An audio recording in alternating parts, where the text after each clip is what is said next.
And for the ingredients today, we will need a SwitchBot hub and bot, which in last week's episode was used to open the door.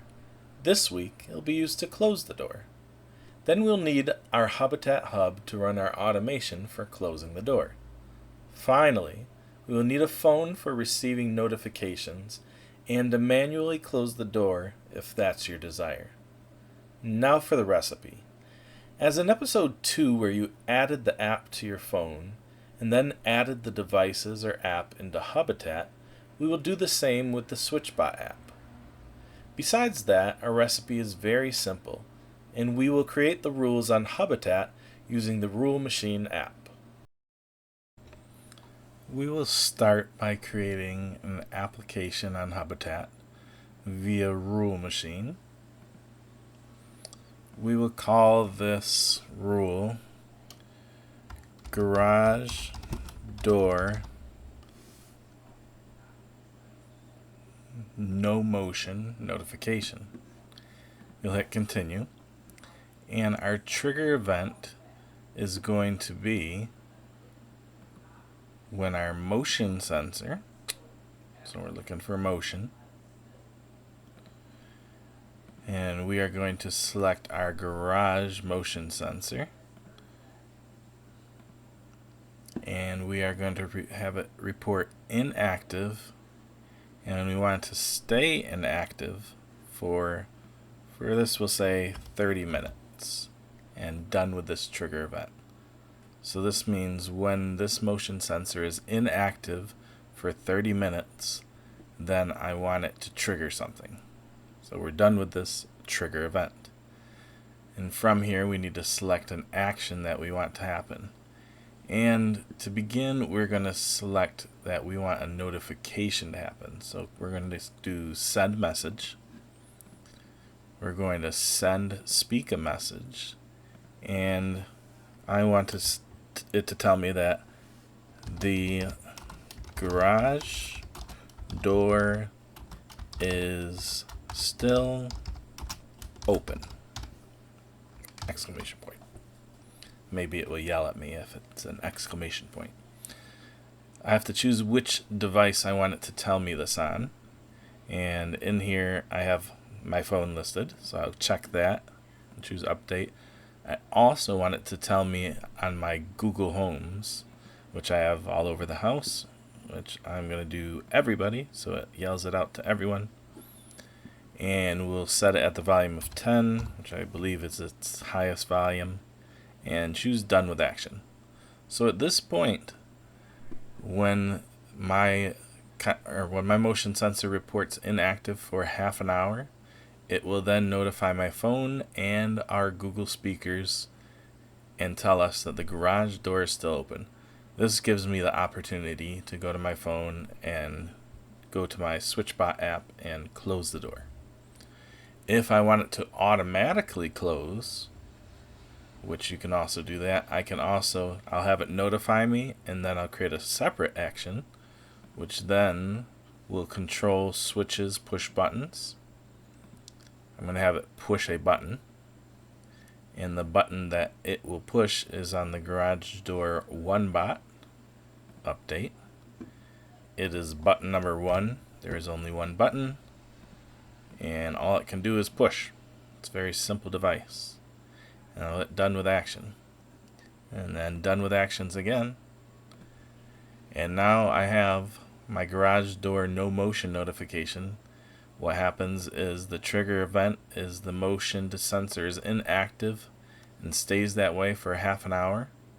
And when that half an hour expires, then it will notify my phone and my Google Homes, and it will leave a text message on my phone, and it will speak through the Google Homes saying the garage door is still open.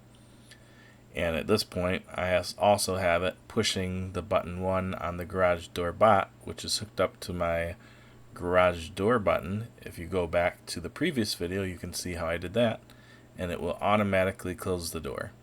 Of course, we have some safety features on our door, so if anything is at the bottom of the door, it will not close and will stay open. But you can decide if you want it to automatically close or not. So that would be with no motion. We can also, and you could do it in the same app, but I'm going to create a separate app for this. I'm going to go back up to Rule Machine. Oops. And create a new rule. And this rule is going to be, let's see, garage door contact sensor notification. So the trigger event will be if that contact sensor is broken or open. And so when the garage door moves up, it will begin to trigger that notification. So we're going to go to the garage door sensor. And if that reports open and stays open for half an hour, then I'm done with that trigger event because I have to create what I want it to do, which is my action.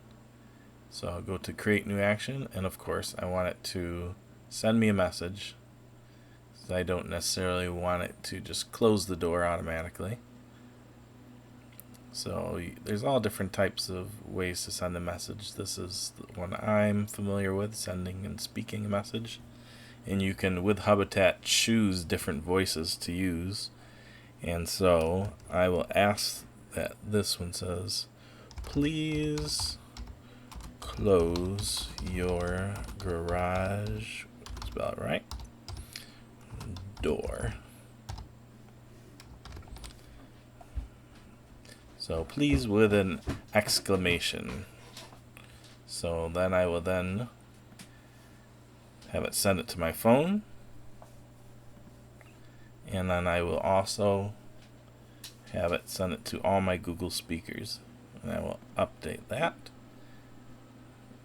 at a volume of 10 and hit done with action.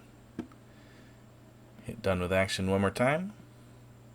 And now I have it set that if the garage door sensor contact is open and stays that way for a half an hour, it will notify my phone and also speak to the Google speaker at a volume of 10.